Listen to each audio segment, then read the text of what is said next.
దేవుని నామానికి మహిమ కలుగును గాక. ప్రియ దేవుని బిడ్డలారా, ప్రతి ఉదయకాలం ఈ దినం దేవుని వాగ్దానం చూస్తున్నా ప్రియ దేవుని బిడ్డలందరూ ప్రత్యేకమైన వందనాలు. దేవుని బిడ్డలారా, మరి ఈ దినం దేవాది దేవుడు మనతో ఏం మాట్లాడుతున్నాడు చూద్దాం. పరిశుద్ధ లేఖన గ్రంథంలో నుంచి ఎఫెసీయులకు రాసిన పత్రిక 4వ అధ్యాయము 8వ వచనం చదువుకుందాం. అందుచేత ఆయన ఆరోహణమైనప్పుడు చెరగా పట్టుకొని పోయి మనుషులకు ఈవులను అనుగ్రహించినని చెప్పబడి ఉన్నది. ఆరోహణమాయను అనగా ఆయన భూమి యొక్క క్రింద భాగములకు దిగిననియు అర్థమిచ్చుచున్నది. దిగినవాడు తానే సమస్తమును నింపునట్లు ఆకాశ మండలం అన్నిటికంటే మరి పైకి ఆరోహణమైన వాడనై ఉన్నాడు. కాబట్టి దేవుడు బిడ్డారా, ఈరోజు దేవాది దేవుడు మనతో మాట్లాడుతూ ఉన్నాడు. ఆయన భూమి యొక్క క్రింద భాగంలోనికి వెళ్ళినట్లుగా అక్కడ చెరలో ఉన్న వారందరినీ చెరగా పట్టుకొని పైకి ఆరోహణమై వెళ్ళిపోయినట్లుగా మనం చూస్తూ ఉన్నాం. పాత నిబంధన గ్రంథంలో ఉన్న భక్తులందరూ కూడా మరణించి వారందరూ కూడా నెమ్మది పొందే స్థలంలో ఉంటున్నట్లుగా మనం చూస్తూ ఉన్నాం. అయితే ప్రభు అయిన యేసుక్రీస్తు నిన్నటి దినమున మనందరి నిమిత్తం మరణించి చనిపోయి పాతి పెట్టబడి ఉన్నాడు. ఆయన లోకానికి వెలుగై ఉన్నాడు కనుక ఆయన మరణించిన తరువాత మనందరము కూడా మరి దేవాది దేవుడు మనకు విడుదల ఇవ్వడమే కాకుండా మనకు రక్షణ ఇవ్వడమే కాకుండా పాత నిబంధన గ్రంథంలో ఉన్న భక్తులందరినీ కూడా చెరగా విడిపించడానికి వారి దగ్గరకు వెళ్ళి వారందరికీ ఈవులను ఇచ్చినట్లుగా మనం చూస్తూ ఉన్నాం. అంటే వారందరినీ బహుమతులతో ఆశీర్వాదములతో వారందరినీ అప్రిషియేట్ చేసినట్లుగా మనం చూస్తూ ఉన్నాం.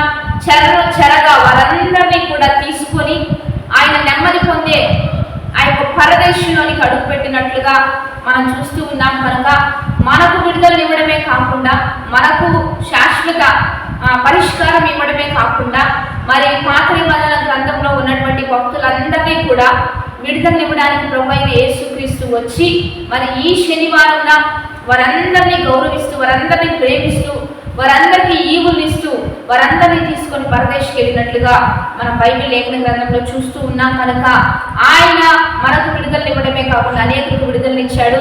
కాబట్టి యేసుక్రీస్తు ప్రభు మరణమైపోయిన తర్వాత పాతి పెట్టబడిన తర్వాత మనందరికీ తెలుసు ఆయన లెగుస్తాడు. మరి మనందరూ శక్తిని పొందుతాం. పునరుద్ధానం బలము దేవుడు మనకు అనుగ్రహిస్తాడు. కాబట్టి యేసుక్రీస్తు ప్రభు శిలువ మరణం అవ్వగానే సాతానుడికి అయిపోయింది అనుకున్నాడు. కానీ ప్రభు అయిన యేసుక్రీస్తు మరణం అయిపోయిన తర్వాత ఆయన బ్రతుకున్నప్పుడు ఎక్కడ ఉంటే అక్కడే కార్యాలు జరిగాయి. అనేకులు ఆయన ఎదుకు వచ్చేవారు, అనేకులు ఆయన ఎదుకు వచ్చి స్వస్థత పొందేవారు. యేసయ్య ఎక్కడికి వెళ్తే అక్కడ అద్భుతాలు జరిగేవి. కానీ ఆయన చనిపోయిన తర్వాత పరిశుద్ధాత్మ దేవుని ఆదరణకర్తగా మనం పంపిస్తే ఇప్పుడు ఈయన ఎక్కడైనా అద్భుతాలు చేయగలడు. ఎక్కడ ప్రతి వ్యక్తిలో నివసిస్తూ ఆ వ్యక్తి ద్వారా అద్భుతాలు జరిగించాడు. ఆ వ్యక్తిలో ఉంటూ ఆ వ్యక్తిని బలపరిచి సూచక్రియలు జరిగించాడు. కాబట్టి పరిశుద్ధాత్మ దేవుడు సర్వాంతర్యామి. ఆయన ఎక్కడైనా సంచరిస్తాడు. ఎవరి ద్వారా అయినా పనిచేస్తాడు. ఎవరి విశ్వాసంతో ప్రార్థిస్తారో వారి యొక్కకు వెళ్ళి వారి ప్రార్థనలు వింటాడు. వారి అక్కర్ల అవసరాలన్నీ తీరుస్తాడు. కాబట్టి ఇంకా ఆయన శక్తి పెరిగింది, ఇంకా కార్యాలు పెరిగాయి, ఇంకా అద్భుతాలు పెరిగాయి. అందుకని సాతానుడు శీఘ్రంగా అనగొక్కబడ్డాడు. వాడు అయిపోయింది అనుకున్నాడు. కానీ ఇంకా కొత్తగా ఒక ప్రత్యక్షత, ఒక ఉజ్జీవంతో ఇంకా గొప్ప కార్యాలు చేసే విధంగా పరిశుద్ధాత్మ దేవుడు కదిలాడు. ఆయన సర్వ సృష్టికర్త, సర్వాంతర్యామి, అన్నిటా ఉండే దేవుడు ఇక్కడ ఉంటాడు, నీ దగ్గర ఉంటాడు. ఇంకా ఎన్ని ప్రాంతాల్లో వారు ప్రార్థిస్తూ ఉంటారో ఆ ప్రాంతాలంతటా ఆయన సంచరించి అన్ని చోట్ల కార్యాలు జరిగించేది పరిశుద్ధాత్మ దేవుడే. కాబట్టి దేవుడు బిడ్డారా, ఆయన మరణం మనకు విడుదల, ఆయన పునరుద్ధానం మనకు జీవాన్ని ఇస్తుంది. కనుక మనందరం విశ్వసిద్దాం. ఈరోజు పరిశుద్ధాత్మ దేవుడు నీలో ఉంటాడు, నీతో ఉంటాడు, నీ ద్వారా అద్భుతాలు జరిగిస్తాడు, నీ వల్ల గొప్ప కార్యాలు జరిగిస్తాడు. కనుక ఇది విశ్వసించి మనం నడుచుకుంటూ ఈ యొక్క వాగ్దానాన్ని బట్టి మనం ప్రార్థనాపూర్వకంగా ముందుకు కొనసాగుదాం. పరిశుద్ధ మహోన్నత గొప్ప దేవ, ఈ దినం మీరు మాకు ఇచ్చిన బలమైన వాక్వచనాలు బట్టి నీకు మహిమ. ఎంతమంది బిడ్డలు ఈ వాగ్దానం చూస్తున్నారో ఈ వాక్వచనాలన్నీ బిడ్డల పట్ల రూఢీపరిచయ్యా.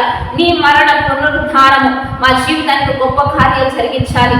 నీవు వెలుగై ఉన్న ప్రకారం మేము కూడా లోకానికి వెలుగై ఉండినట్లుగా అనేకులు వెలిగించి నీ కృపలో ముందుకు కొనసాగించమని ఈరోజు బర్త్డేస్ మ్యారేజ్ చేసిన వారికి దీవెళ్ళు శుభములు నీ పేరిట ప్రకటిస్తూ ప్రభు అయిన యేసుక్రీస్తు యేసునామం పేరట అడిగి వేడుకొని ప్రార్థిస్తున్నాము తండ్రి. ఆమె మంచిగా లైక్ షేర్ కామెంట్ చేస్తూ దైవికంగా సిద్ధపడదాం. దేవుని బిడ్డలారా, రేపటి దినం ఈస్టర్ ఆరాధనలో ఉదయకాలం 4 గంటల నుంచి 6 గంటల వరకు ఉదయకాలపు ఆరాధన జరుగుతుంది. మధ్యాహ్నం 11 గంటల నుంచి 3 గంటల వరకు మధ్యాహ్నపు ఆరాధన జరుగుతుంది. మీరందరూ కలుసుకోవాలనుకుంటే JPM మినిస్ట్రీస్ యొక్క చర్చి ప్రాంగణంలో ఈ ఆరాధన జరుగుతూ ఉంటాయి. మనందరం కలుసుకుందాం, దేవుని నామాన్ని మహిమపరుద్దాం. ఆమేన్.